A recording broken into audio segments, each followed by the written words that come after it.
Welcome to another edition of Sports Reports as Ordered. As always, I'm your co-host Mike Wilson with my guy Raphael Rutley. What's going on, Raph? What's going on, man? It's another Friday night, episode 5 of the podcast. I want to thank everybody so far for tuning in. Our views are going up. Thank you. So Friday, you know what? Me and Mike are already talking before we recorded. We're just going to get right into it. Just get right in this. All right. So first off, we're going to start off with some talk about Ed Reed versus Bethune Cookman. We're going to talk about Daniel Jones and is he a top 10 quarterback in the NFL? We're going to preview your NFL games this weekend, championship weekend, and then we're going to talk a little bit about the Pac-12. Are they dying a slow death and tying that into an overall conversation about college football realignment? So with that being said, Raph, what's up with your boy Ed Reed? Listen, Ed Reed, we admire the passion. A lot of people who have been fans of Ed Reed for a while can remember the I'm hurt, the speech he gave at halftime when he's in Miami. His shoulder was hurting, and we understand that passion. You've seen him play NFL all those years. Bill Belichick talked about the greatest play I've ever seen the safety make. People, he's been doused without accolades for his career. But Bethune-Cookman went on to hire him to be the head coach. And you want passion. You want passion in your head coach. You want somebody that cares, especially when you're bringing in young men, especially young black men. You want a coach that cares. You want a coach that's not there just for the money. Unfortunately, money is an element in any kind of agreement that you have. And he had an agreement in principle. And it might have been a little premature because based off his behavior, I won't say behavior because it's kind of negative connotation to it, but what he saw in the weeks after he agreed in principle, he's like, oh, I'm seeing a lot of things I don't like. The trash, the building's not being used properly, not having access to certain equipment, not having access to people to take care of these issues. My major issue with it is that you had an agreement in principle. Go talk to the administration. Stop going to IG Live. People have to stop going to IG Live. I know we're using our cameras right now to record this podcast, and we want to reach the people, but I'm not on here recording a video talking about how much I can't stand having Michael Wilson on my podcast. I'm just sick of having him here. I can text him. I can call him. We can have these conversations on the side. Everything doesn't need to be public. And because his conversation was public, the reaction was public. This is a professional organization, this university. They can't just have somebody out there trying to, salt their game, for lack of a better term. So his reaction and then this testimony that he kept putting out on social media, I think it rubs people the wrong way. Like, I understand you want to speak the truth. Everybody wants the truth. But when you're in a certain position with a head coach, you have to understand, like, you might have to move a little differently to get your point across. And he said Deion was right. And Deion might have had those same issues down in Jackson. And maybe his cachet and his business acumen allowed him to cover up some of that stuff. And he said, you know what? I'm going to Colorado. They're going to pay me more. I appreciate you guys giving me an opportunity. And he spent time and money to, build what he built at Jackson State. But he also did it over 3 years. Ed Reed was there for 3 weeks. And the way he was talking in a lot of his videos, it felt like he was expecting Deion Sanders' 3 years of work at Jackson State to be translated and transplanted into his 3 weeks at Bethune-Cookman. And when it didn't work out that way, he went to social media. And then that was a backlash. Like, listen, we're not, the contract's not locked in. So we can go ahead and void this right now and go get a coach that's not going to go to social media and blast us. So that's right. That was my personal opinion on, how he reacted and the subsequent pulling of the contract, or the non-ratification of the contract, as they termed it.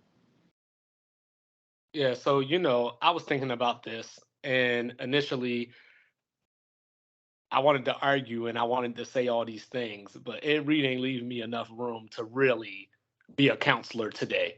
But what I will say is we always get stuck in this position of first impressions. First impressions truly matter.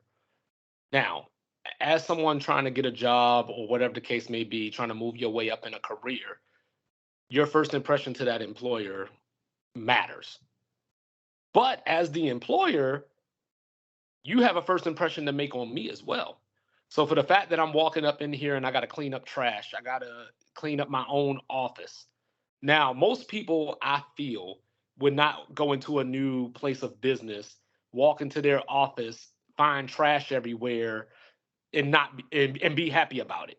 Now, granted, they don't run the IG. You know, they might go talk to their boss and say, "Hey, what's going on, man?" Or like whatever the case may be. That's the way Ed Reed probably should have handled it. But Bethune Cookman, I think in the first place, didn't realize who or what they were hiring. I think they saw what had happened over in Mississippi and they said, hey, let's ride this wave because everything's a copycat league or whatever the case may be. You got Eddie George at Tennessee State, not doing so well, but you had Dion at Jackson. So now you got, hey, Bethune Cookman, who's been awful the last couple of years, trying to get back on the map, trying to get back relevant. This is a school that is fighting for their accreditation. They're not out of the woods yet. In March, they go before the Southern Association of Colleges, also known as the SAC, you know, to prove their case to keep their accreditation. So this is not a school that, in the traditional sense, has their stuff together and they went out here and just made a mistake and hired the wrong person. I want to know, what was the interview process like? How did they vet him? Like, was it a Zoom call? Was it a virtual thing? Did they just let somebody know that they were interested in hiring Ed Reed? Like, what did that even look like? It probably looked very similar to a conversation you and I had the other day about who are you comfortable with, or what situation are you trying to portray. Like, hey, we're trying to make a splash, and this person offered us the splash hire. We talked about it with Jerry Jones and Mike McCarthy. It was like, Jerry Jones, like, you know what? I want somebody that I like. The X's and O's we'll figure out with the assistants and everything else. I have football knowledge. You have football knowledge. Do I like you? And maybe it could have been that simple. Like, are you the next face of the NFL Hall of Famer turned HBCU head coach that gets us on ESPN? Are you Deion Sanders 2.0? Do you still have connections with Deion? Can we still keep this communication open by hiring someone like Ed Reed? Like, because he probably has a connection to Deion. I believe Deion played with him 1 year in Baltimore when Deion was His very last year. 37. Yep. So I'm pretty sure they have some kind of relationship. And Deion Sanders seems to be a bit of a godfather in these football circles, and a lot of people like him because, you know, he talks about his personality, his confidence, and his authenticity. So I think people, you know, gravitate towards him, hence why he was able to do what he was able to do at Jackson State. But that's not everybody. Everybody's not going to give you that. Eddie George has been at Tennessee State. He's not out here doing Affleck commercials and Under Armour commercials and has a social media team playing music and walking out and the dance and having a TV show on, literally on Prime TV, following around called Coach Prime. I mean, like, it's so many things, there's so many nuances to that.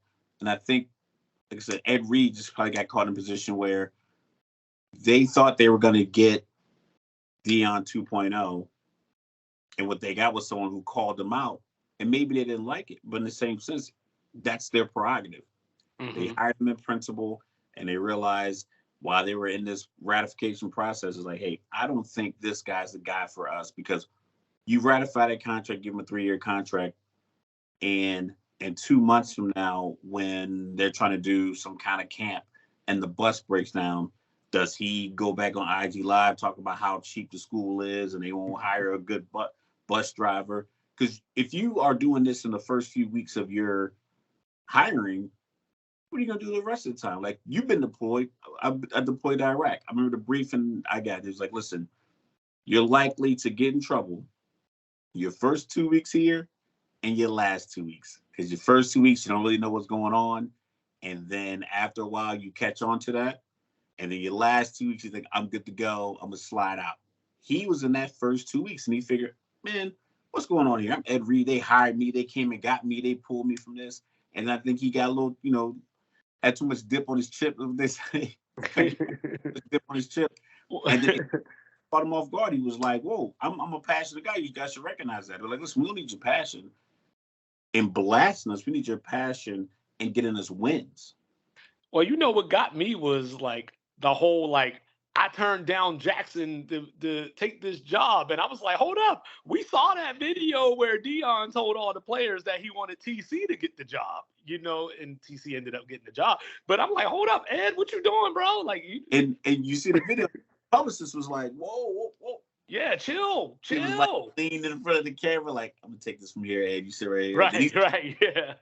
Else it was like, but Ed, I think Ed did have big plans for that school though. Like I heard things about Michael Strahan and Shaq, people like that were going to be donating and trying to help out or whatever the case may be.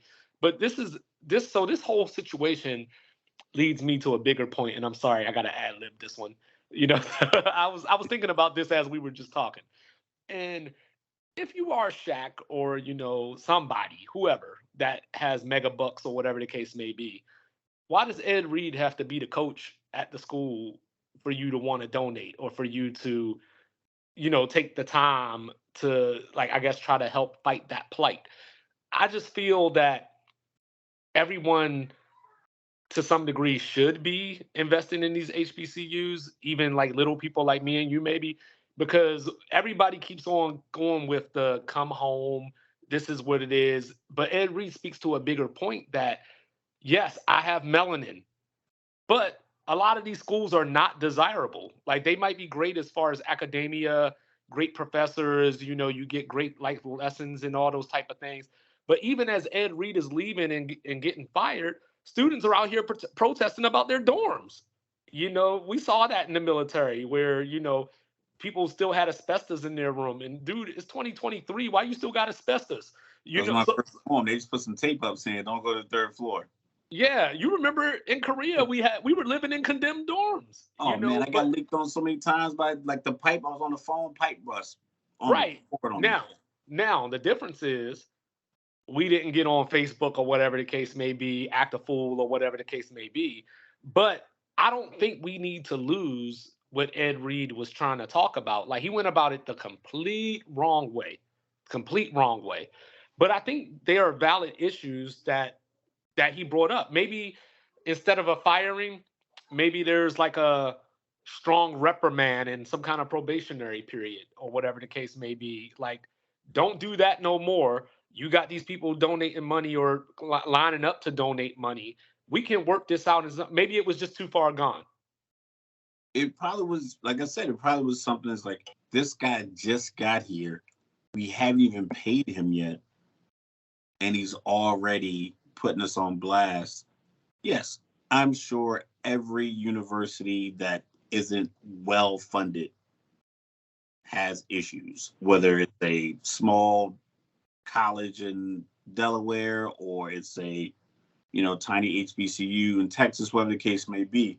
If you're not one of these schools that has these billion-dollar endowments, USC, Stanford, Oregon, Florida State, whatever the case may be, if you're not one of these schools that has an influx of money coming in all the time, yeah, you're probably going to have problems when it comes to funding and getting things that need to be resolved with more funding.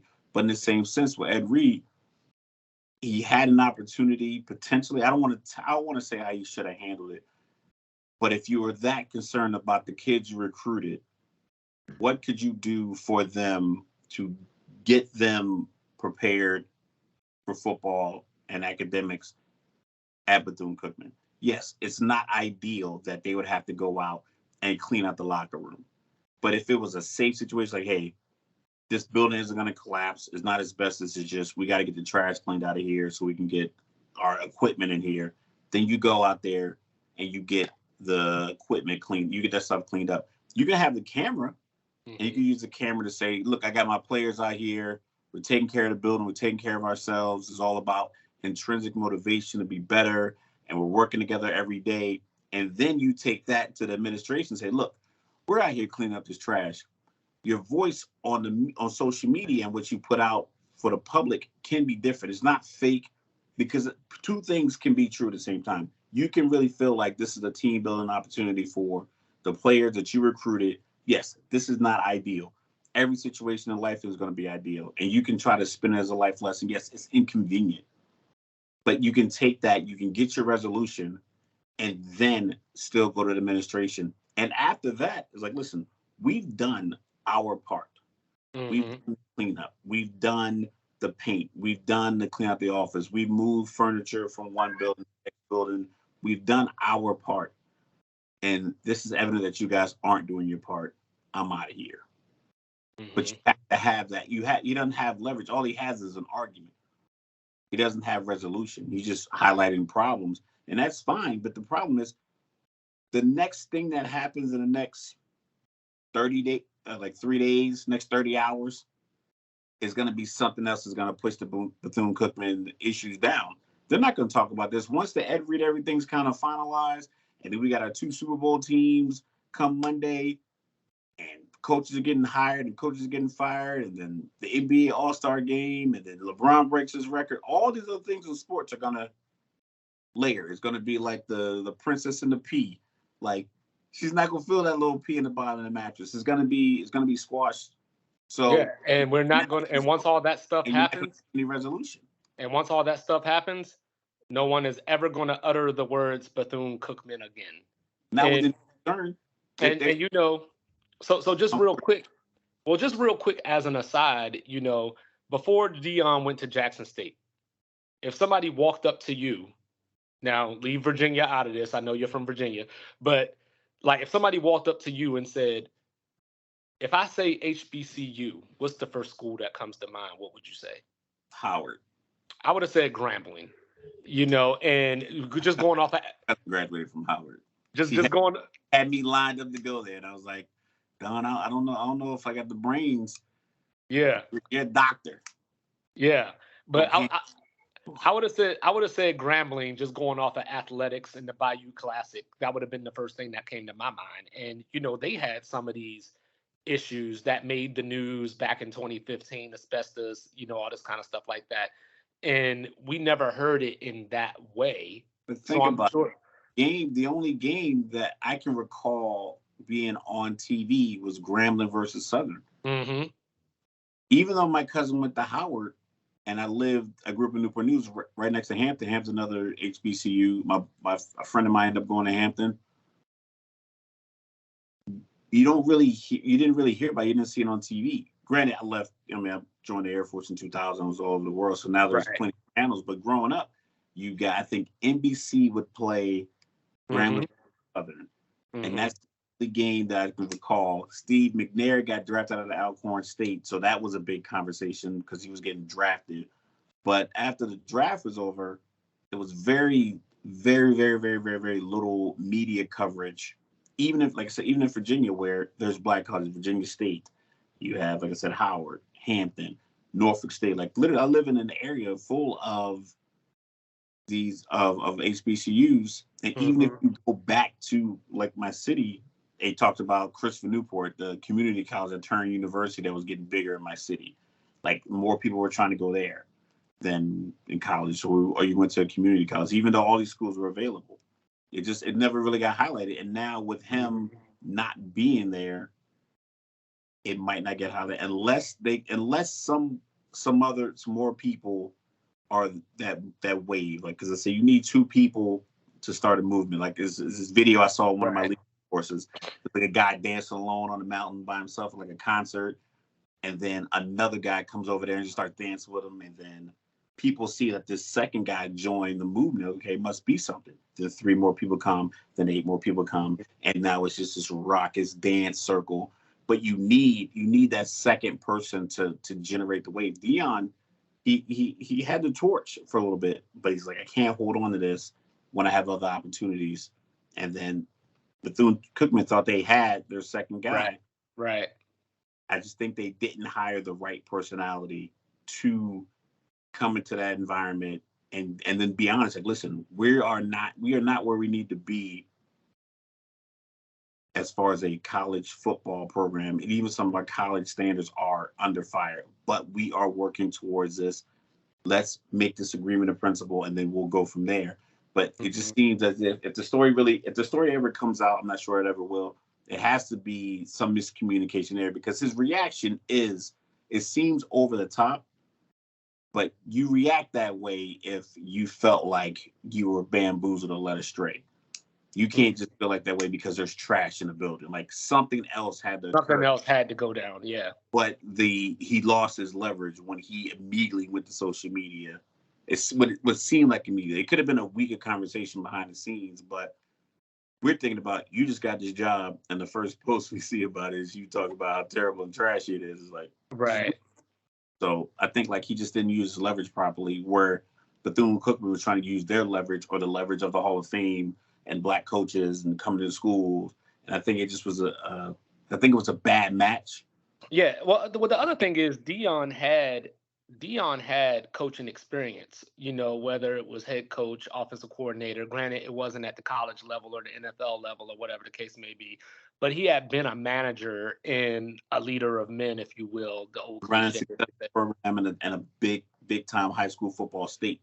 Right. And whereas Ed Reed, he basically was the assistant defensive backs coach for the Buffalo Bills. He was a senior analyst slash advisor for the Miami Hurricanes, prior to taking the Bethune Cookman job. So in that way, to some degree, he didn't show or display at any point that he had that type of management skill, or because that's not something that you just learn as you're doing it. Like, you either lead people, galvanize, or you don't.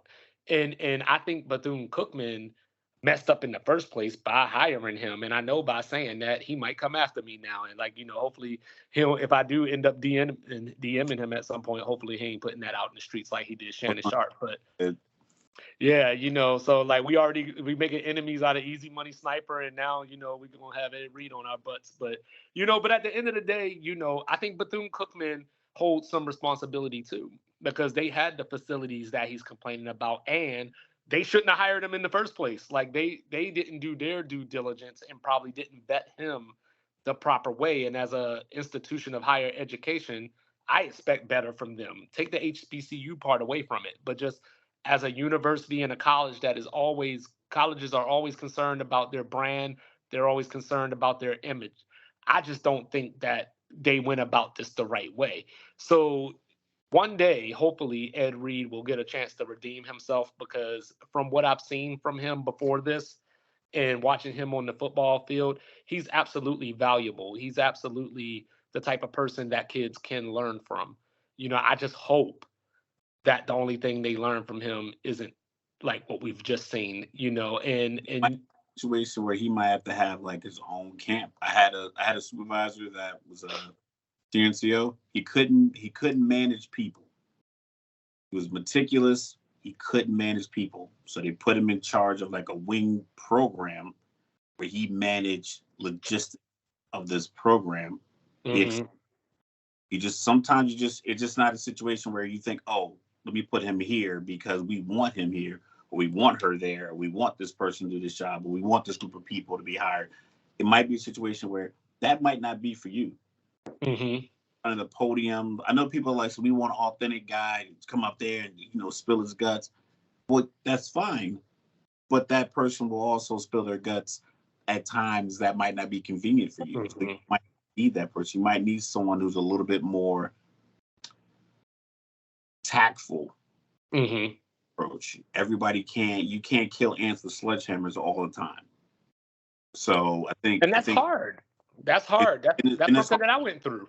Yeah, it's hard. It's hard, but it comes with a situation like getting hired and fired in the same month. Right. Or even Bethune Cookman hiring someone and having to realize, oh, we didn't do this right. Let's hire a coach and see if we can get the best we can get out of this coach, simply because that person can coach, not because that person played in the NFL and they're not playing.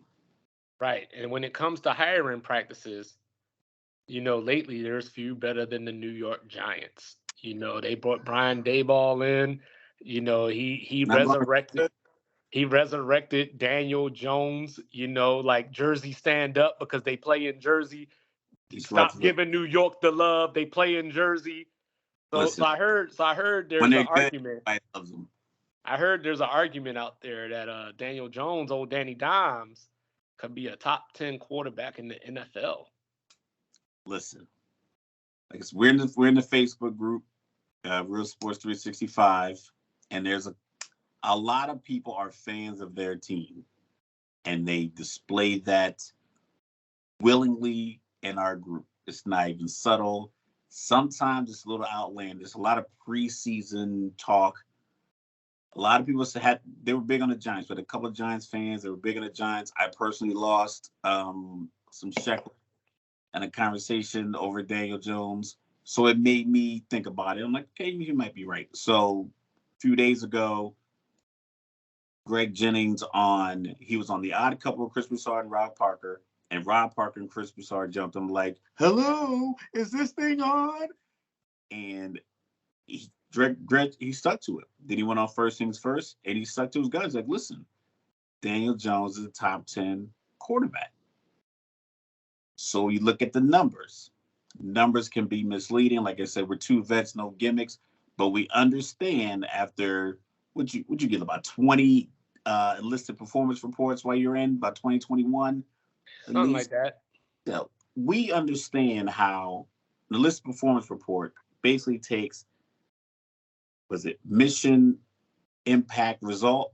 Mm-hmm. So say you did something as simple, like I used to be avionics.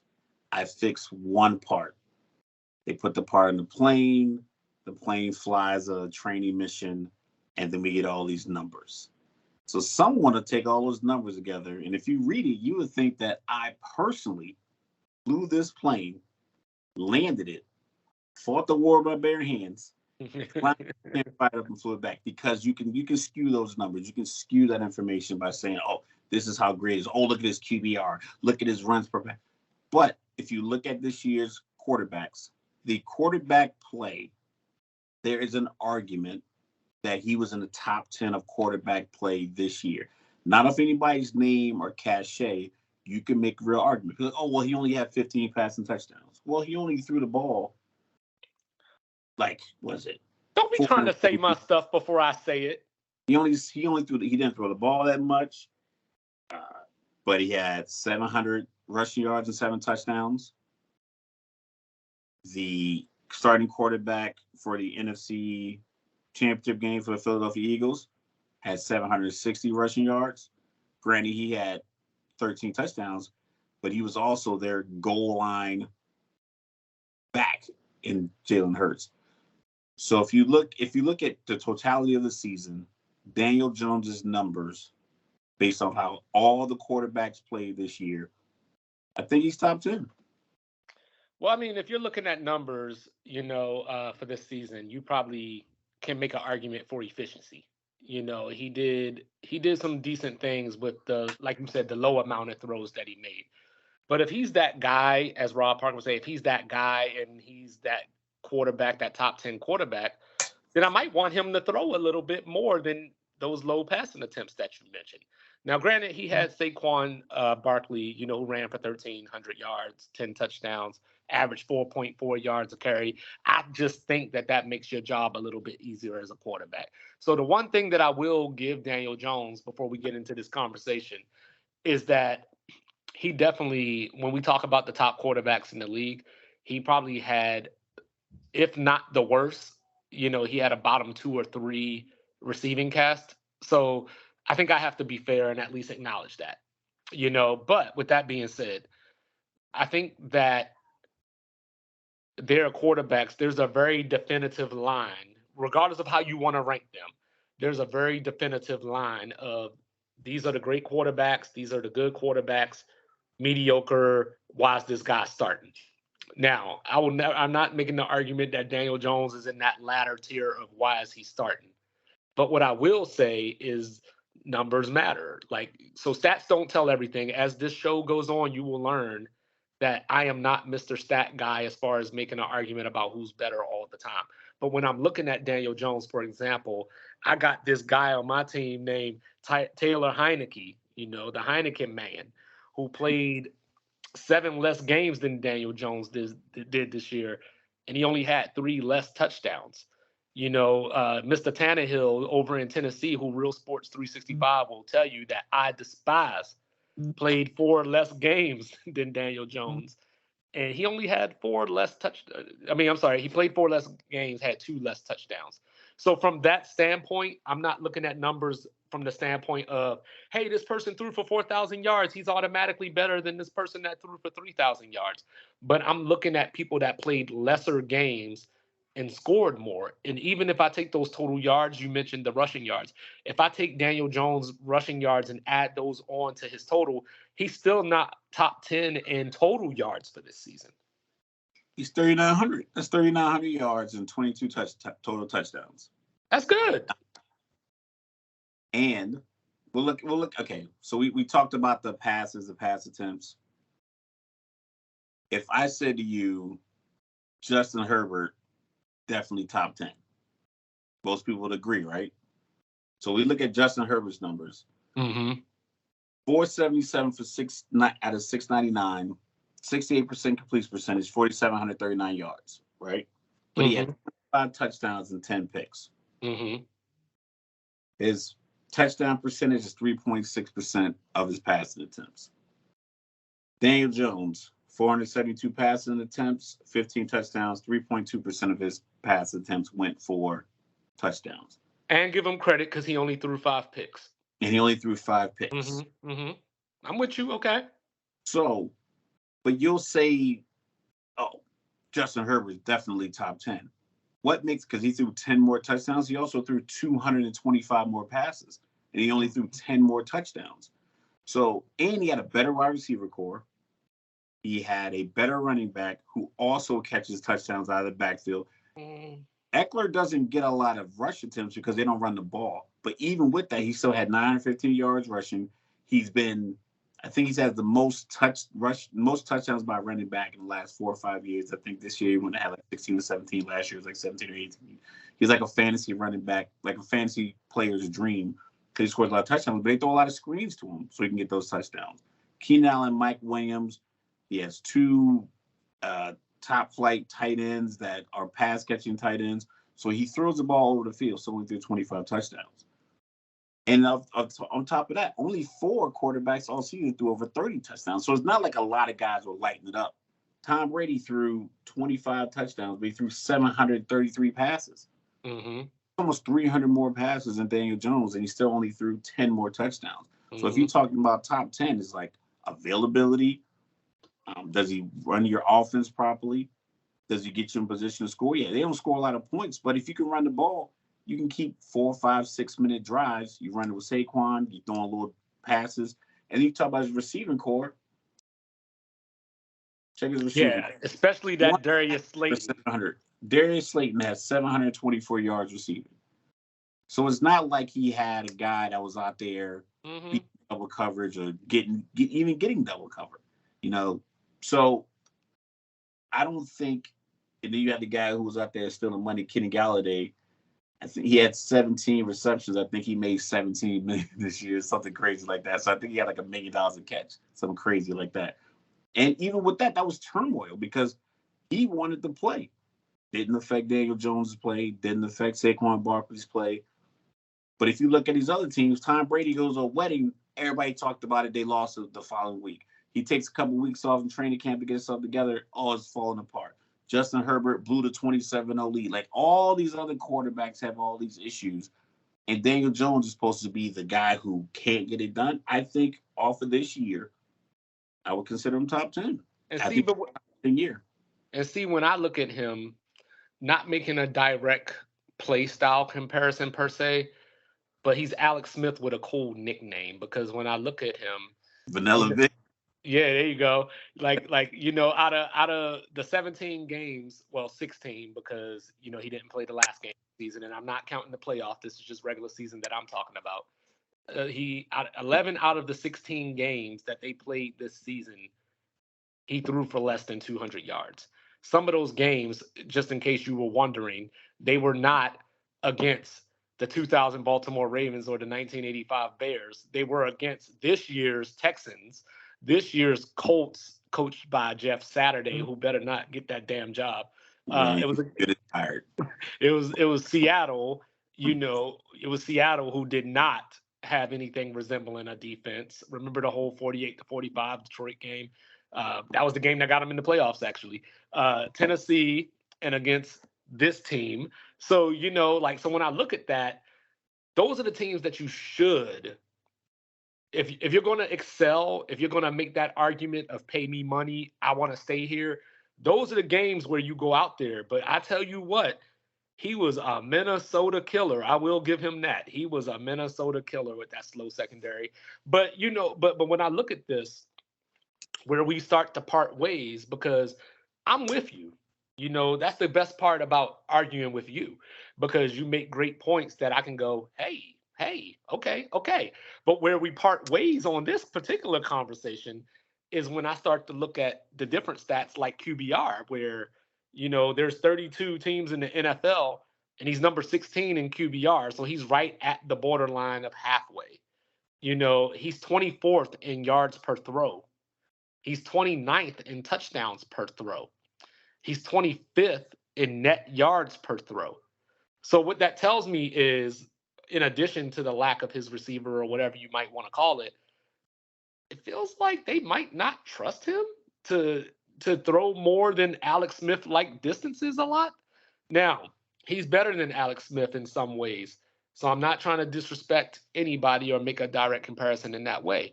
But all I'm saying is, if you're a top 10 quarterback in the league, you're at least throwing for 200 yards consistently. You're not playing more than half of your games without hitting that number. And in those 5 games that he did throw for, I'm sorry, 11 out of 16 games, he didn't throw for 200 yards. He did have a 200-yard game the other game against Washington where the tie happened. So he was right there, just right there. If he would have had one more yard, he wouldn't have fit into my argument. But but the point being is that if you're a top 10 quarterback, I should be able to give you the ball and say, go get it. Go win me games. Go win me games. And I don't think the Giants are saying that with him. I think he had like 3 or 4 fourth quarter comebacks. I'm not sure of that number. I think it's like 3 or 4. He had 9 wins. That's more than Rodgers and Brady. Mm-hmm. That's more than Derek Carr.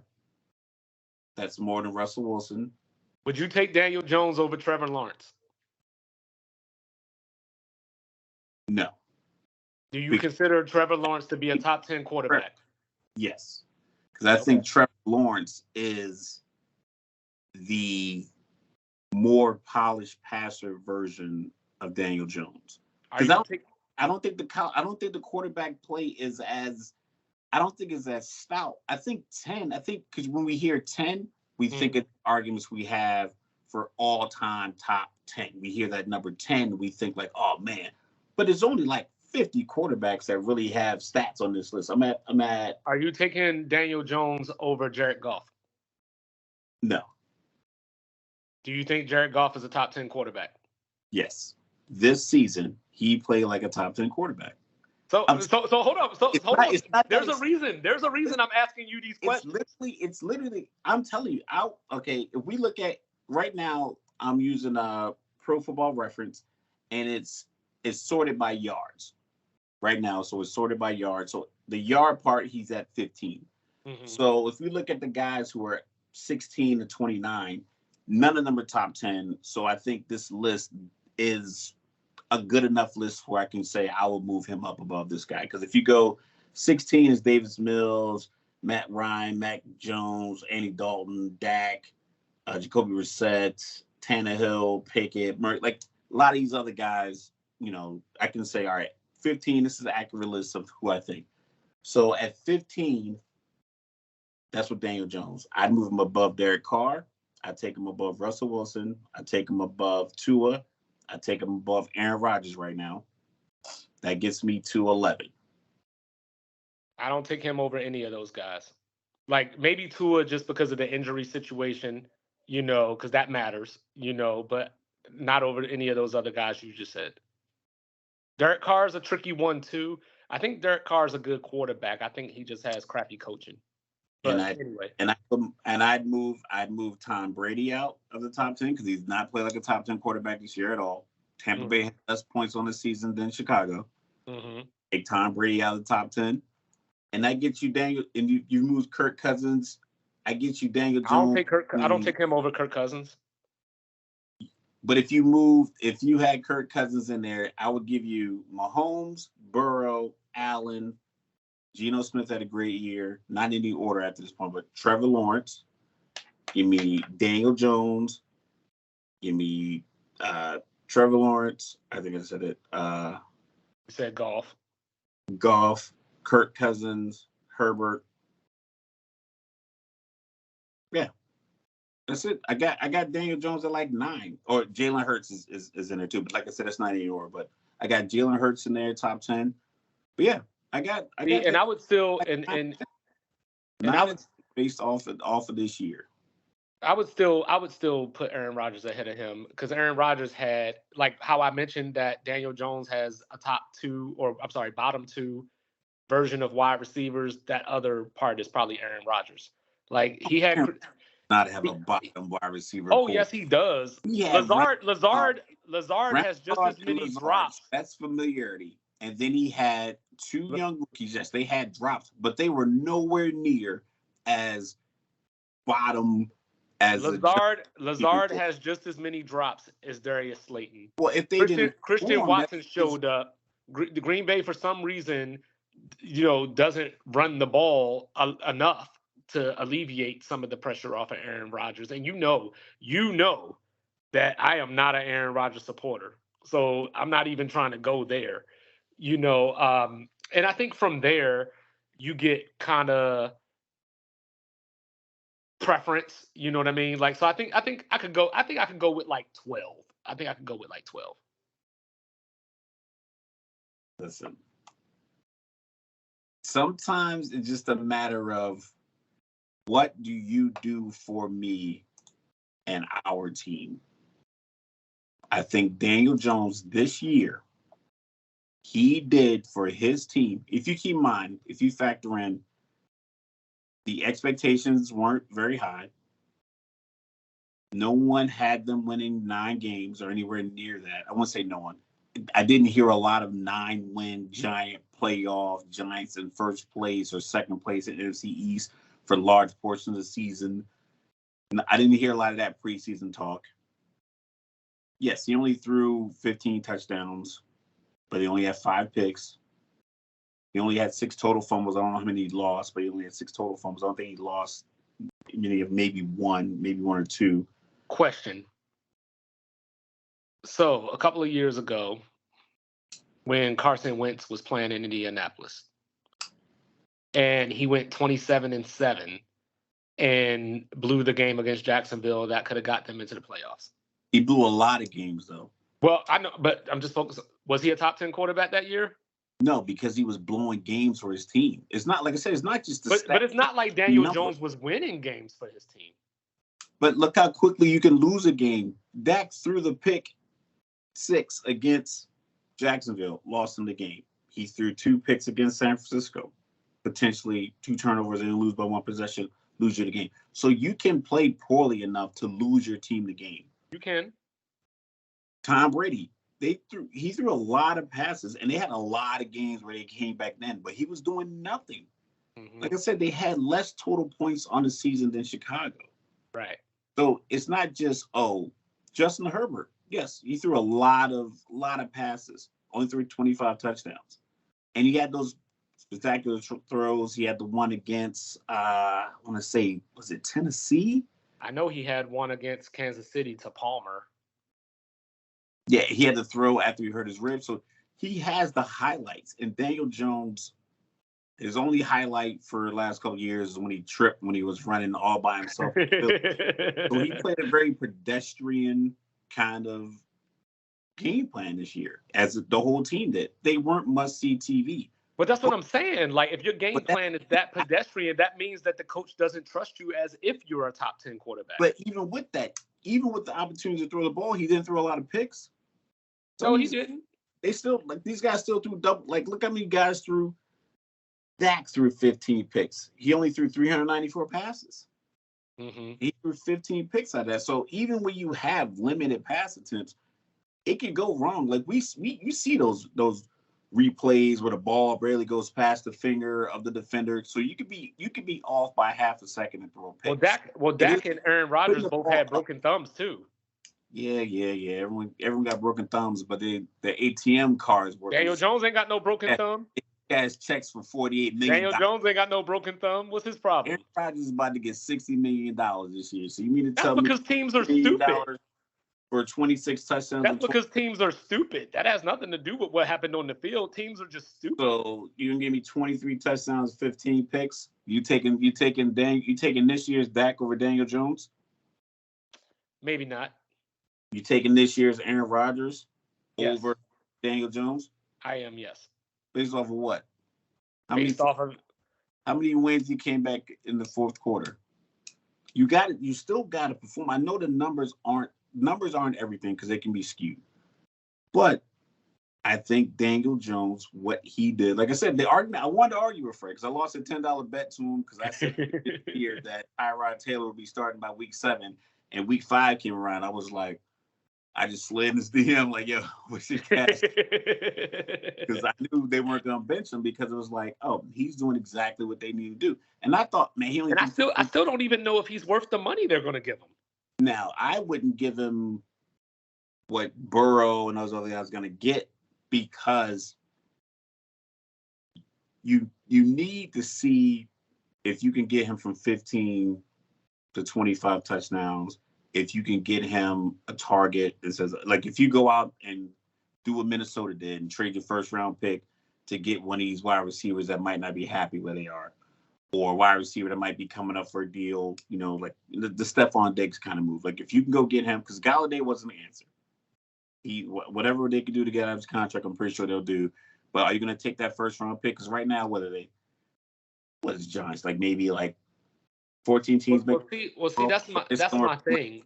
18 and 22 on their picks. So, well, see, I think that's the problem. I think that's the problem is that I still don't fully understand what Daniel Jones is. I still don't know if he's hit his ceiling and if he's peaked or if he still has room to go forward. I just don't know. I think this year he showed he was he showed that he was an above average game manager, but our above average game managers top quarterback. Facts show that they are a lot more liabilities. Hence, maybe it's by default that he moved up, but nevertheless, I'm moving him up to 10 or 9. All right, well, you could have that. Ability. I'm taking Rodgers out just because he just didn't. I don't think he didn't lead. He didn't lead his team to wins. Like, he didn't. It didn't feel like. I didn't think any week that Green Bay went into a game that Aaron Rodgers was going to lead them to victory. That's what I said about Daniel Jones. But he did, though. But that's the thing. Daniel Jones did. So like, okay, so you know how I hate quarterback wins. You know how I hate counting quarterback wins. Sometimes I hate counting fourth quarter comebacks because you shouldn't have been down in the first place if you were playing better earlier. No, it's not even that. It's not even that. So when you say the word comeback, I think of strong adversity, like you're down 10 points, you're down 13 points, something along those lines. Like Minnesota against the Colts was a comeback. That was a comeback. But if you're down 3 points and you go down the field, kick a field goal, go to overtime, and you win, I don't count that as a fourth quarter. I don't count that as a comeback. Or if you're down by 3 and you get the ball with 4 drive at least. The game-winning drives. Do you? No, I mean they matter. They matter because you obviously have to. Because he had 8 of them. You obviously have to be. He had 8. You know what I mean? But at the same time, out of 9 wins, he had 8 of them. He had 8 game-winning drives. So that means fourth quarter, money's pushed in the middle of the table. He got you 8 game-winning drives. Yes, Saquon probably ran for 30, 40 yards in these drives. Maybe he threw a little screen pass. Maybe there was a field goal. I don't know. But like you got to get him to field goal range. You're not kicking field goals from the 20. Right. You got to get him there. Like, you got to. No, like I said, that definitely matters because it does show a certain clutch. It doesn't resonate because there's no jump pass Mahomes highlight throw. No, but using that logic, out of a defensive tackle. But using that logic, using that logic, Tim Tebow had fourth quarter comebacks. Tim Tebow led teams into field goal range and But got Tim wins. Tebow also was going 2 for 8. Tim Tebow, He wasn't anywhere near right, the right, top. right. But And Daniel, right, was that's at what I'm top saying. And Daniel Jones wasn't throwing for 67%, 200 yards. 67% completion rate. Tim Tebow was 48%. So Daniel it's Jones but still over a the difference. course of 4 quarters You was can see not that getting you that's a 200 yards. point difference. You can see Listen, that Tim Tebow's passes collectively throughout the whole game were awful because he was completing like 48.8%. yeah, you can say the same thing about Vince Young, and that's why I don't count quarterback wins that way. But Daniel Jones's numbers are not 48%. They are They're not, but he's still under 200 yards. Hold on, I'm gonna say this again. Hold on, let me scroll back he up had for a second. 100 Let me he had scroll back. Let me scroll back 123 up for a yards per second. I'm gonna say this one more time. 24th in yards per throw, 29th in touchdowns per throw, 25th in net yards per throw. Like, I mean, yeah, okay, cool. Like he did some things, but Okay.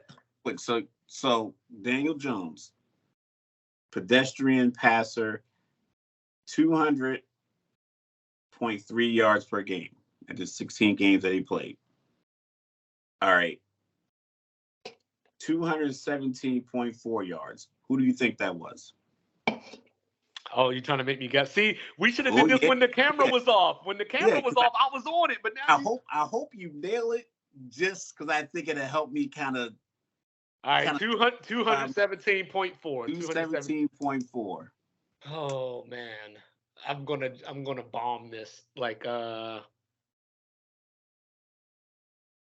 is that Aaron Rodgers? Aaron Rodgers.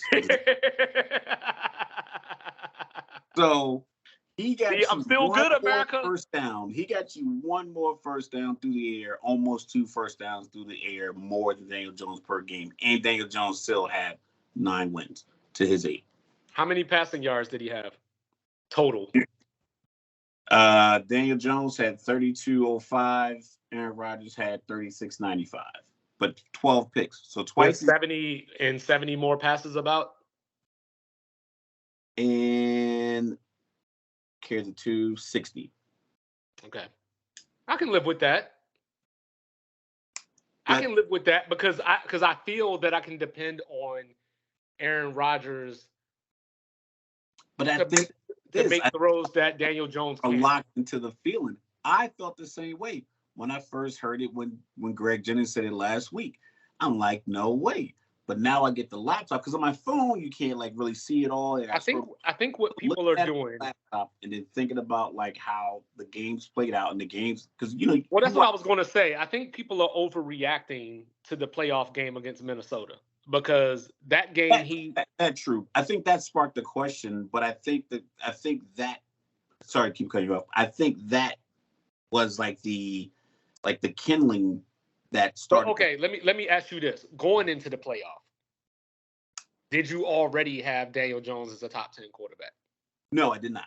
I did not because I didn't look at it. I didn't look at all the numbers holistically. Mm-hmm.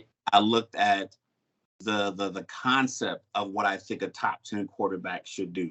You need to be able to throw me to victory if I need it. I need you to 3rd and 17 to hit this 18-yard dig route with the wind swirling, like all this hyperbole and all this other stuff that surrounds the mystique of a quarterback versus I need you to go out here and not turn the ball over, and I need you to win.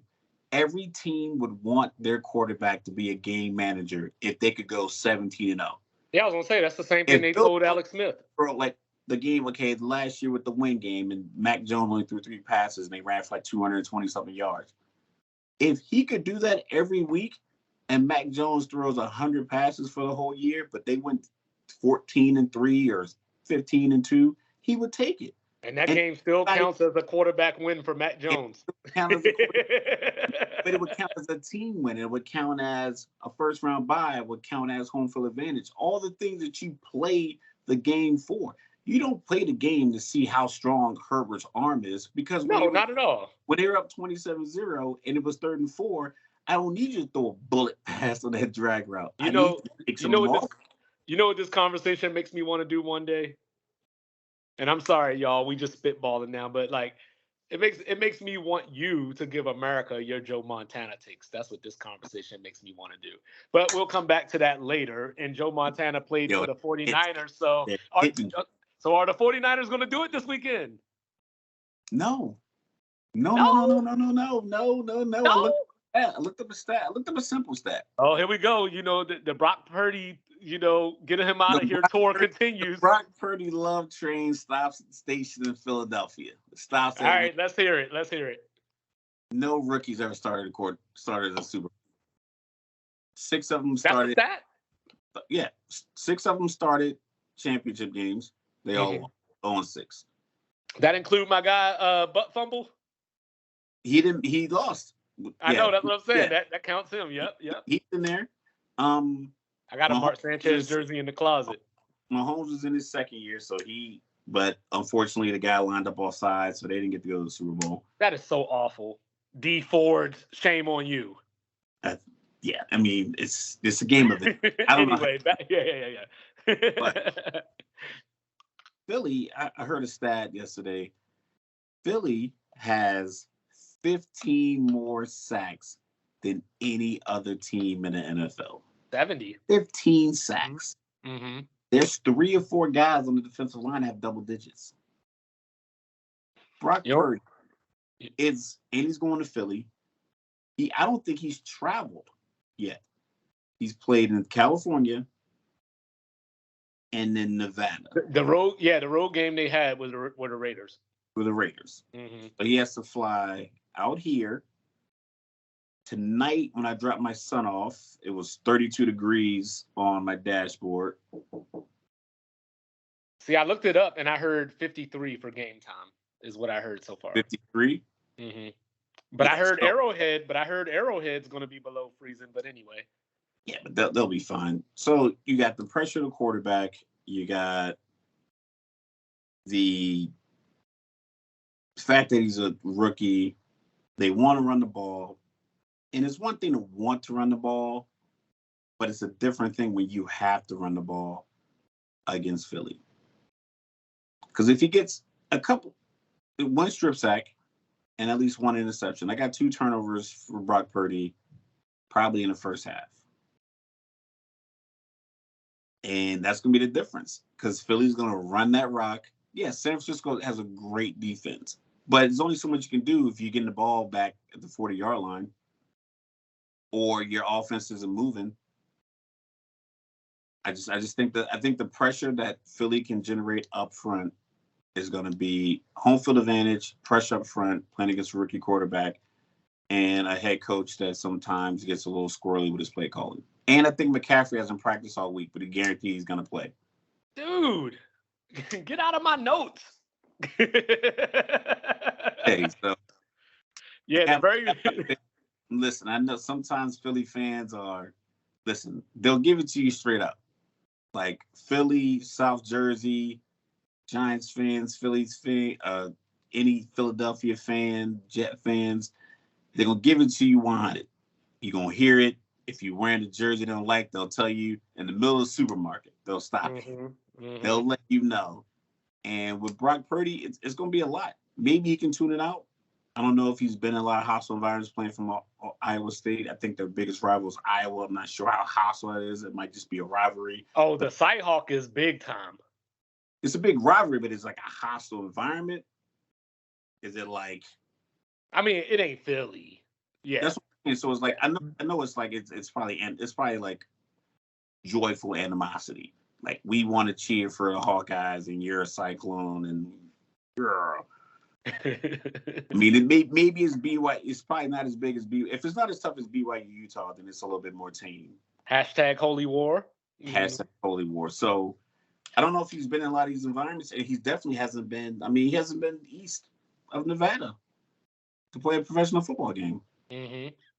I think that matters. I don't know when they got into town. I don't know if they flew in on Monday. I don't know if they waited to normally fly on Thursday. Whatever the case may be, but. I got Philly winning that game. Not crazy. I don't think there's going to be a blowout. I just think it's going to be a situation where you're going to see Philly impose its will defensively early, and 10, 13, 6, maybe 13-3 because Robbie Gold, they get a drive. Kittle breaks one, or Debo breaks one on one of these little jet sweeps, something like that, and they get in field goal range. But once again, I think a sack pushes them out. Like they get in the red zone, then a sack pushes them out of the red zone. Now they're kicking the field goal. I see it going like that for Philly. I don't see it 38-7 like they did to the Giants last week and that top 10 quarterback Daniel Jones, but I do see, Philly just basically just doing what a gritty, tough team does, and dominating the line of scrimmage and win the game. I have to admit, I do think it's BS that you didn't want to celebrate Daniel Dimes Appreciation Day with me. And look at us now. But but it's funny because my first note is Brock Purdy taking his show on the road. My second note is Christian McCaffrey's banged up and hasn't practiced much this week. Then my third note is, Philly leads the league. I'm sorry, Philly is fourth in the league in first quarter points per game. So a fast start is necessary. So I feel the same way. I feel that Philly has to come out and just make Brock Purdy have to play catch up because San Francisco is going to want to take the air out the ball and keep Philly off the field as much as they can, I feel. Also, what I thought about this game, I was trying to find where Philly could hurt San Francisco. And I went back to the super wild card weekend, and I said, man, DK Metcalf had a day. So what could his college teammate, do to the 49ers? He's been clamoring for that ball all week. Yes. And so I thought to myself, and I said, AJ Brown, if he hasn't already, depending on how people feel, he's going to announce himself probably in this game. I think that Brock Purdy, to your point about Philly's defense, I think that's where having a McCaffrey can kind of help because you can get the ball out quick, get him out in space a little bit, have some check down stuff going on. So maybe that'll keep some drives alive here and there, but I don't know if they can do it consistently enough over the course of four quarters to actually come out with the win. So I ran it through my simulator, and you'll love this. I ran it through my simulator because you said something like 13-6 or whatever. My simulator gave me 13-9 San Francisco. That's the total. I'm talking about 13 early on, and then. Oh, okay. Yeah, that was the total that it gave me. It gave me 13-9. 13-9. Yes, and then I ran it a second time because I ran it. Some of it is a little bit. It's a little bit.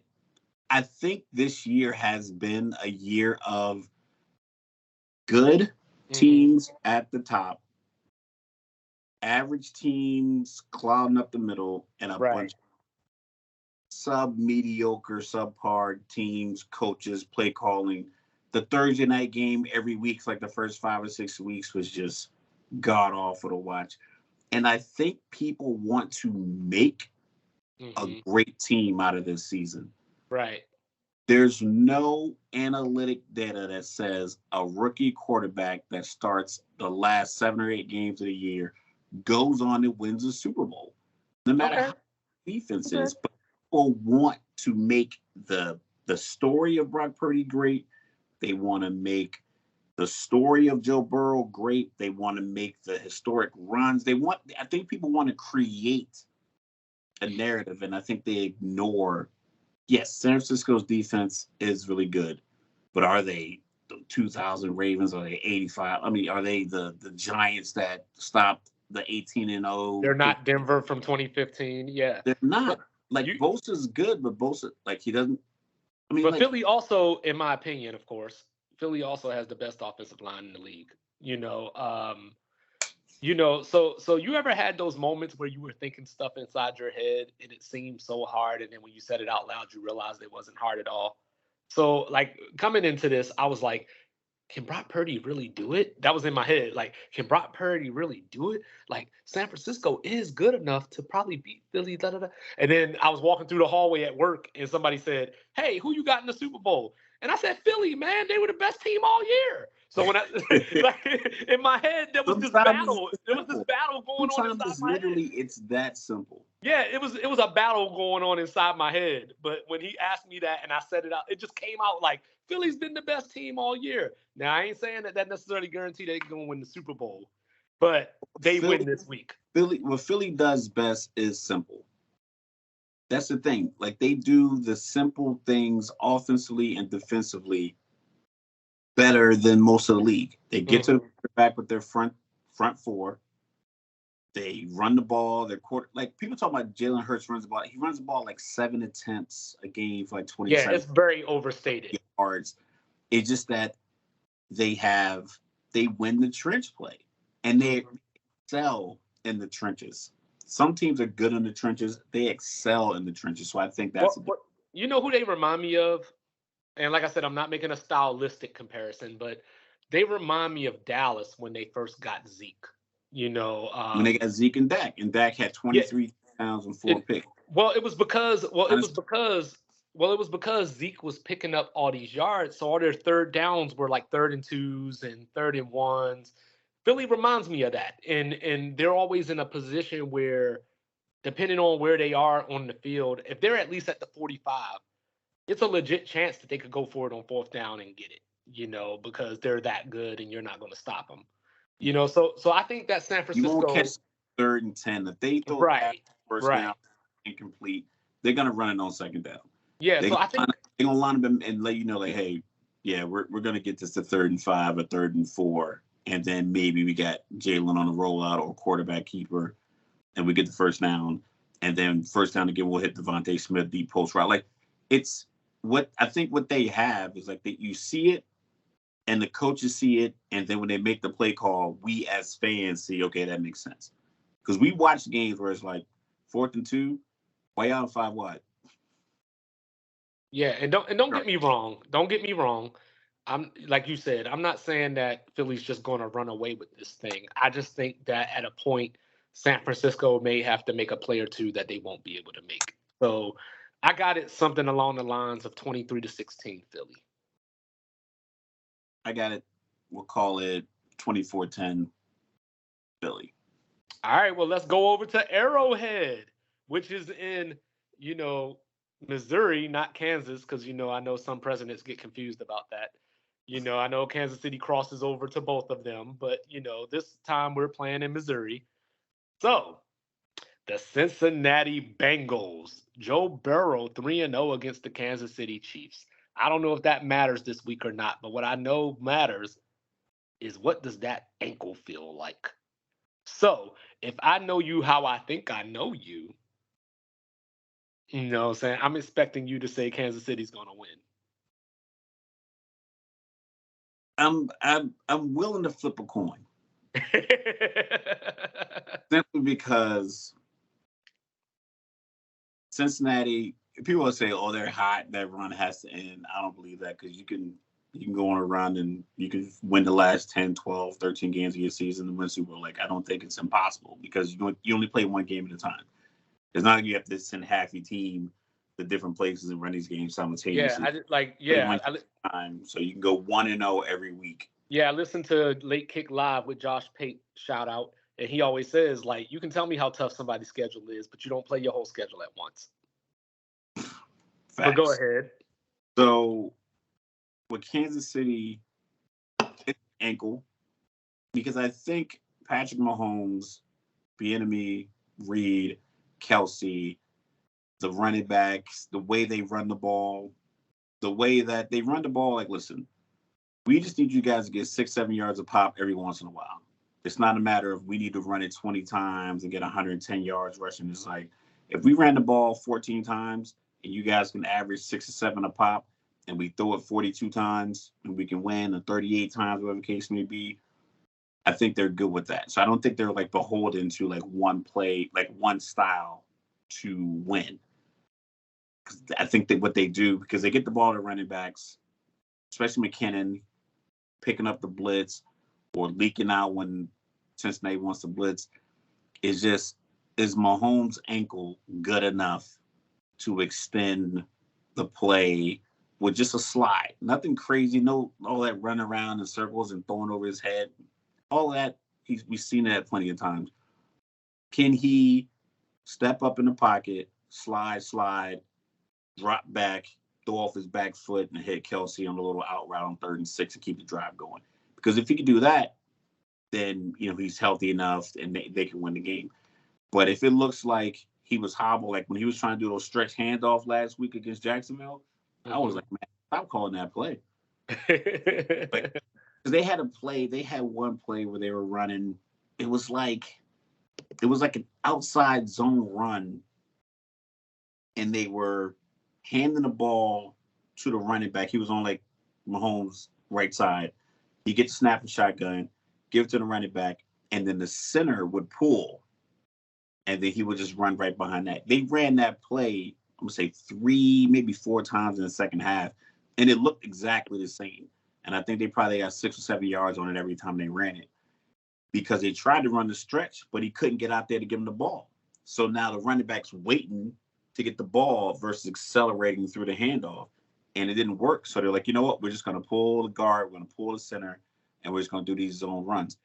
If that works against Cincinnati, then he can stand back in the pocket and dip and dive. But if he has to try to do these stretch handoffs or these deep play actions with these deep drops, and he has to drop on his back foot, and it's going to be tough. So considering I haven't seen him walk, I haven't seen any videos of him walking. I haven't heard any stories about him being in a boot.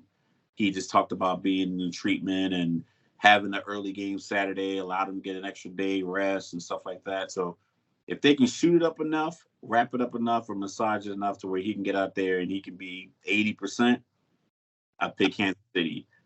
But if he's hobbling in the first quarter, then just you can't pick with your heart. Then you got to be realistic and like, okay, you can't beat a hot team with a quarterback that's that's performing just as well as your quarterback. It's not like Joe Burrow isn't performing at an MVP level for his team. So he's not coming in off a bad game. He's not coming in like, for instance, like Dak. Dak was playing up and down. He had a great game against Tampa Bay, but he had a bad game against Washington the week before.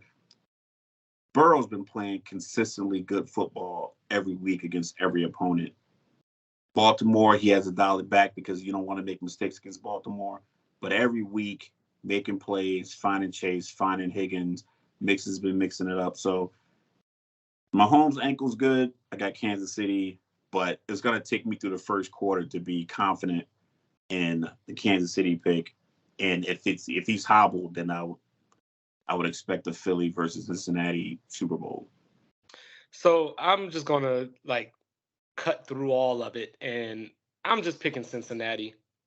I'm just picking Cincinnati because there's like no need for the soliloquy. Well, there's a saying in sports, right? Like you're either hurt or you're injured.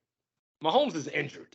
Like he's not hurt, he's injured. They're probably gonna pump him in all kinds of tranquilizers or something just to even. Toradol? Peyton Manning said he loved Toradol. Yeah, did he? That is, but all the players love it. Is that what he got when he mooned or teabagged that girl? He was like, but anyway, anyway, so, breaking news on the show. Yeah. That was back at Tennessee, but, where ESPN falsely claimed and lied and said that he was a national champion. Give T. Martin his props. Shout out to T. Martin. Toradol is what Aaron Rodgers got against Chicago. That when they came back from 20 points down, he was like, my knee. Oh, my bad. I thought that's what he was taking for COVID. I don't know. I'm just confused. I'm just confused. But all right. Anyway, let's get back on track. So Kansas City this season is 13-1 when they rushed for 70 yards. I give you one guess who that one loss came to. Cincinnati on December 4th, 27-24.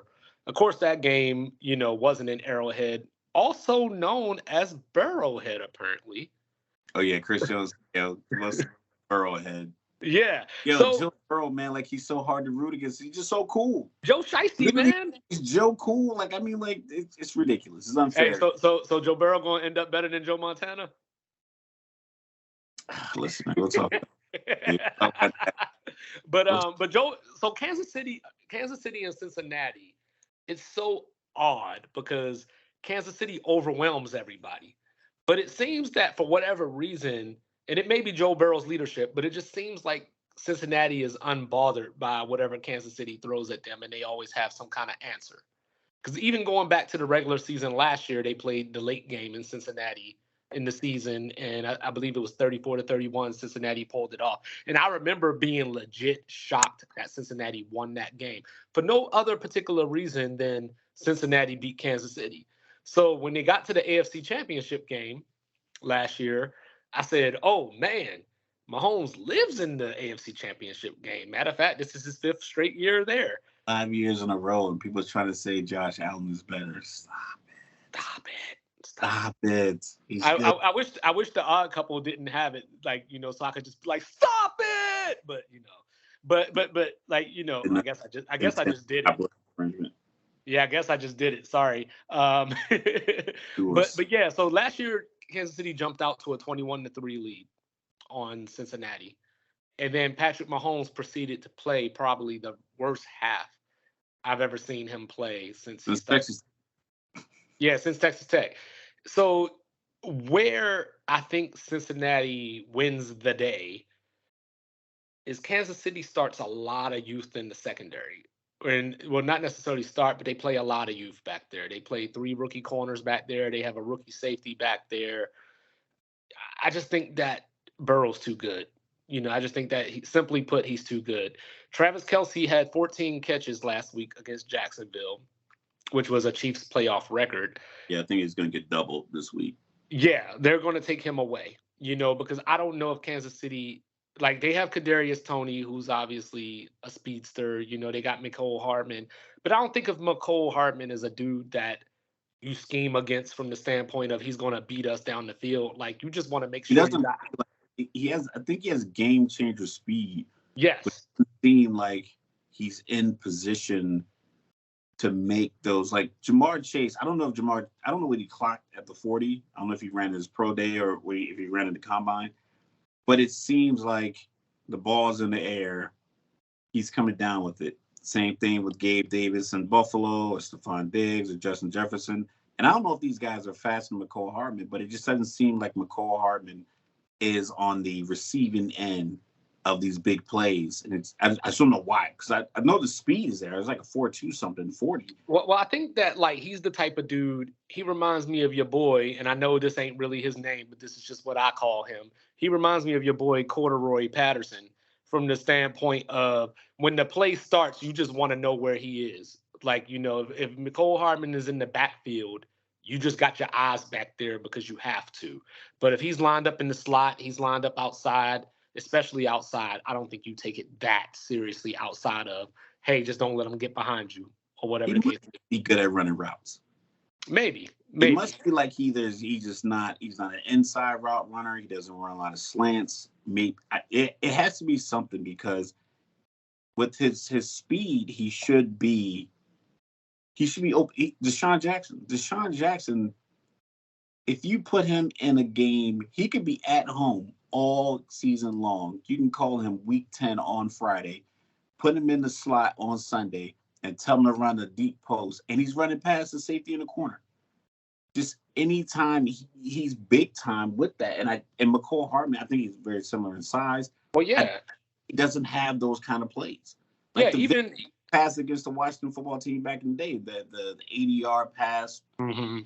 That was a quintessential Deshaun Jackson deep route shot. You knew he was going to catch that ball, and you knew he was going to score. You knew he was going to walk the end zone backwards or throw up gang signs. You knew he was going to do all that wild stuff. Mm-hmm. It's like, you should be running those routes with that speed. But I don't recall seeing a highlight of him doing that. Yeah, so Cincinnati keeps defying logic because they keep losing offensive linemen. And every week I'm like, oh, hey, they're not going to be able to protect. They're not going to be able to do this. They're not going to be able to do that. And what did they do? They ran for 172 yards in the snow last week. You know what I mean? Against a defense that I thought, and the numbers suggest, is a pretty good defense, like second best in the league, matter of fact. So I think that at some point,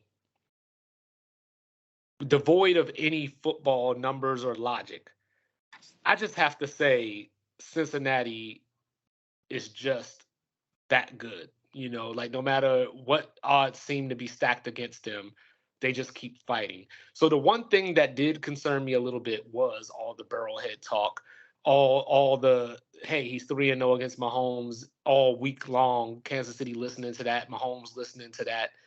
So like you said, in my heart, I'm like, oh man, there's no way Kansas City loses this game. I just feel like it's time for them to beat Cincinnati, but I just can't pick it right now. I just can't. You know what I mean? If you find me Sunday at 4 o'clock, I might tell you Kansas City a win. But as of this moment right now, I'm picking Cincinnati. I'm picking Kansas City. But as the facts change, so does my opinion.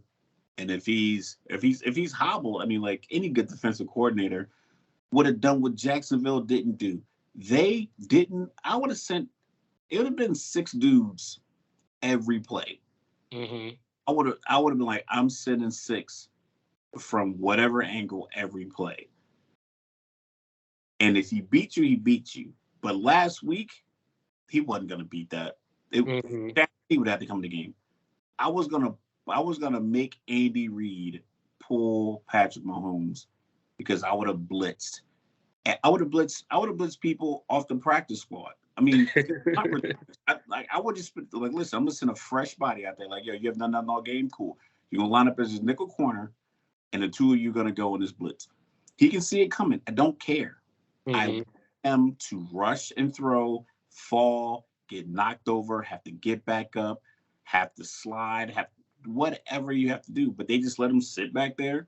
And they just rush 4. Maybe they sent one guy who can get picked up by the running back. I was sending 6 guys. And I think if he's hurt this week, I think Cincinnati does that. So we both got Philly, we got Cincinnati, I got Kansas City. We have tons of NFL talk, and I got to get some off my chest. Oh man, I don't even get to get my San Diego State off, huh? Man, I got to get it off my chest. All right, let's go. I have to say San Diego State for the next time. Let's go. But I got to get this off my chest. All right, like I talked about, I live out here in Jersey. You got Jet fans, Giant fans, Eagles fans, very passionate. They're passionate Yankee fans, Mets fans. Like they just love sport. It's in the water. How is the New York Jets allowed to just hire Nathaniel Hackett? That's it.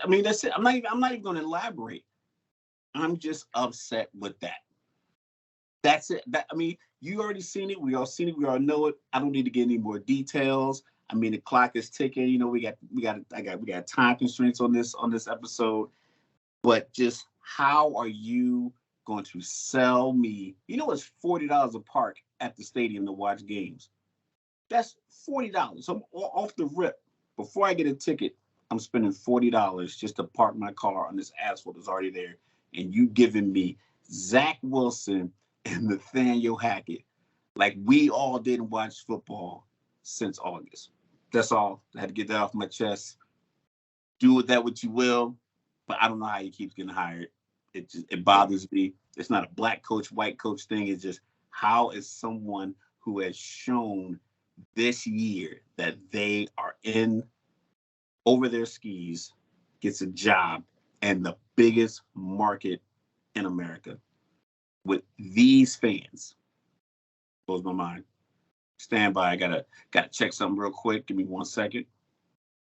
So Nathaniel Hackett is a funny topic because he stood next to Aaron Rodgers, and everybody just assumes that he was either the reason for Aaron Rodgers' success, even though Aaron Rodgers was a great quarterback way before you ever heard of Nathaniel Hackett. So I don't know where this comes from. So I understand the validity of being upset about that because he just got fired. I mean, Frank Wright just got hired by the Carolina Panthers, by the way. I think Frank Wright is a good coach. He had Carson Wentz looking like something in Philadelphia. Didn't quite work out in Indianapolis, but I did say 27 touchdowns and 27 touchdowns and 7 interceptions. So even the numbers were still good. Carson Wentz just messed it up a lot. But the reason that Frank Wright is such a big deal is because the players were adamantly screaming for Steve Wilks.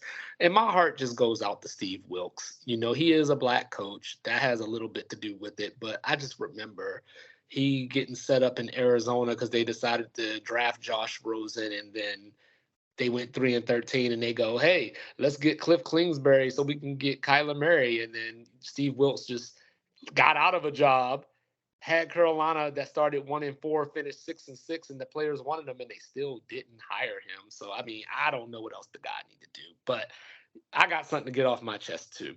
And, my win got taken out of my sails a little bit because, my get it off your chest tied into our Pac-12 San Diego State topic, but I guess I'll just roll with it anyway because I ain't got nothing else right now. So what I got to get off my chest is competitiveness. So when I was a kid, and I'm not trying to do the old man back in my day thing, but you had pride about winning and losing. Sometimes it might have been irrational and crazy, to say the least, but you cared if you won or you lost.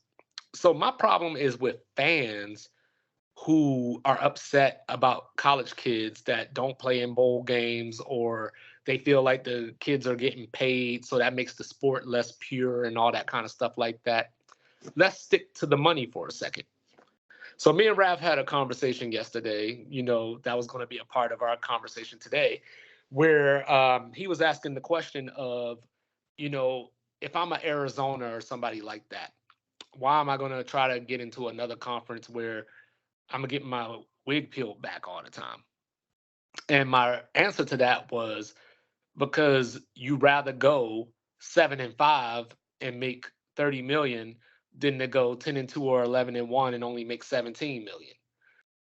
Where's the competitive fire? Why do you want competitiveness from these kids where the administration has thrown in the towel on being competitive?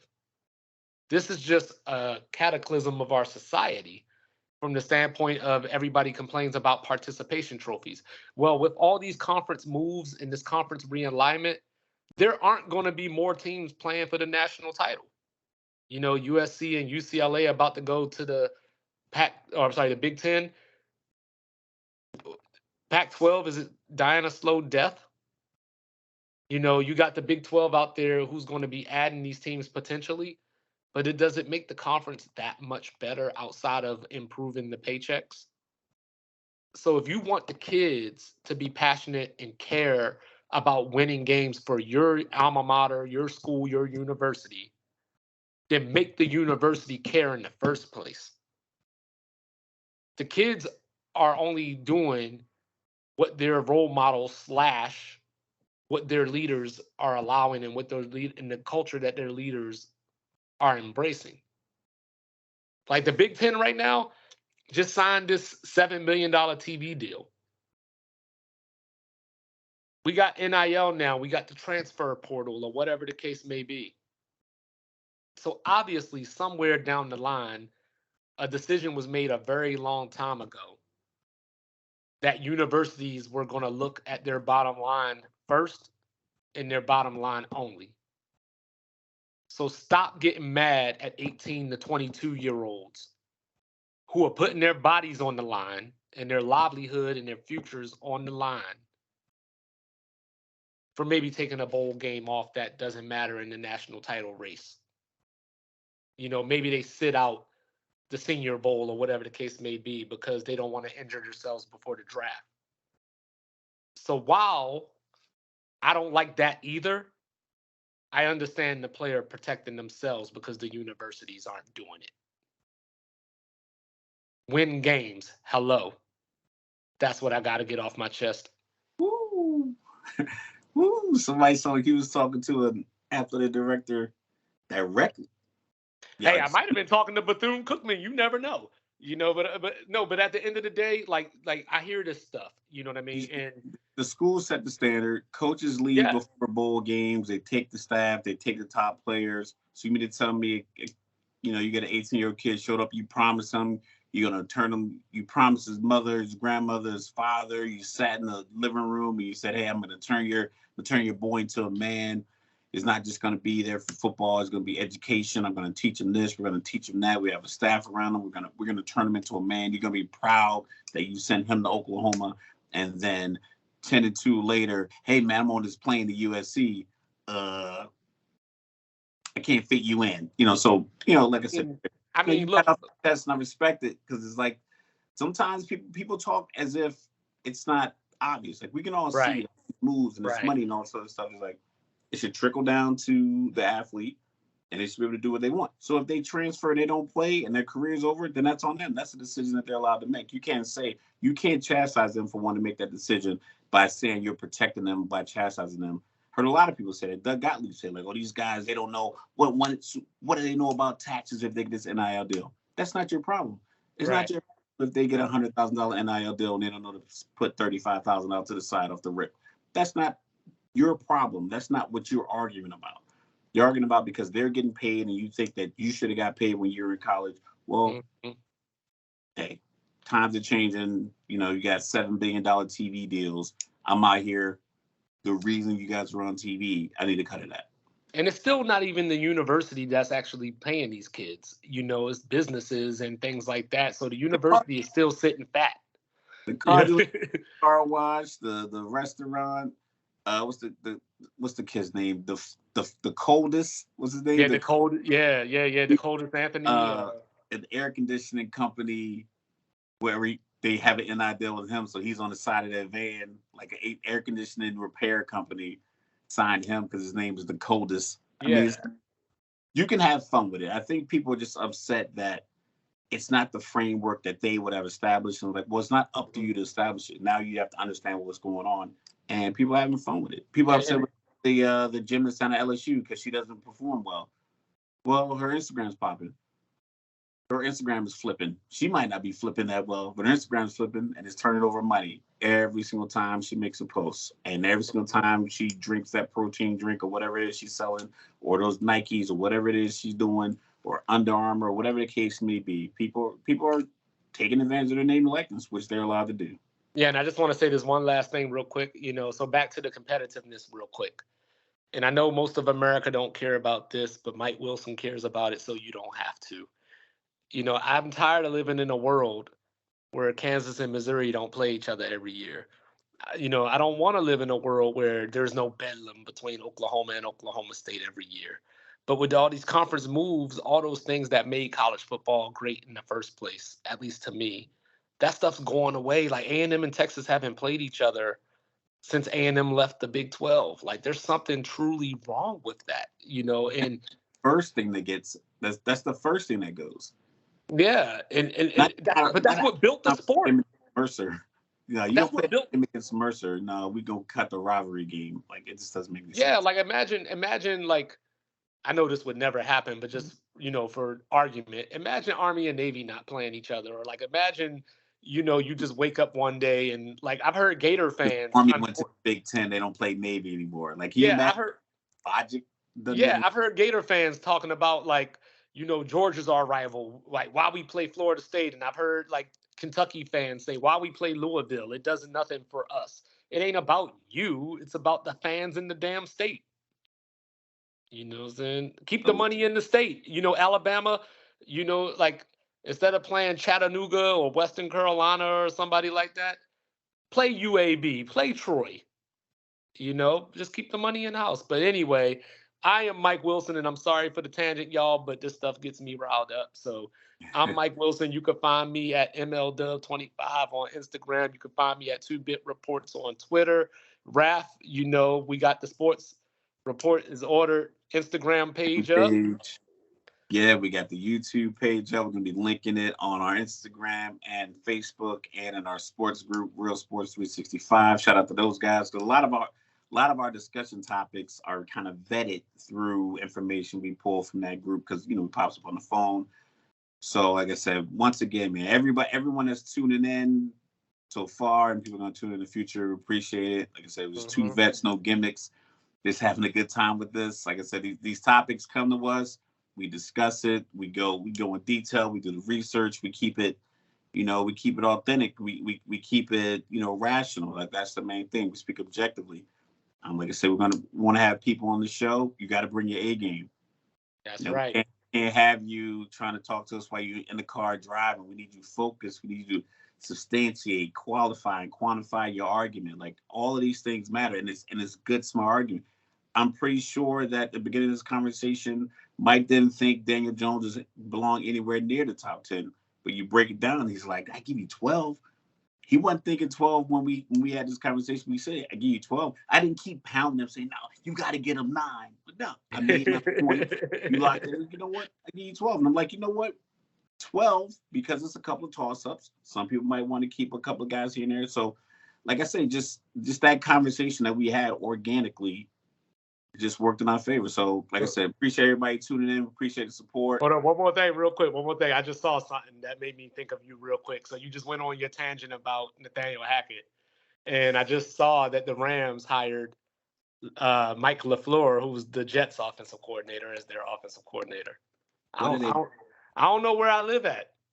What are they watching? I don't know. But with that being said, shout out to me. Process. Just strike it. Just say I'm gonna hire my boy. Yeah, but as we get out of here, email. As we get out of here, shout out Mina Combs, shout out Red Bull, shout out America. I love you.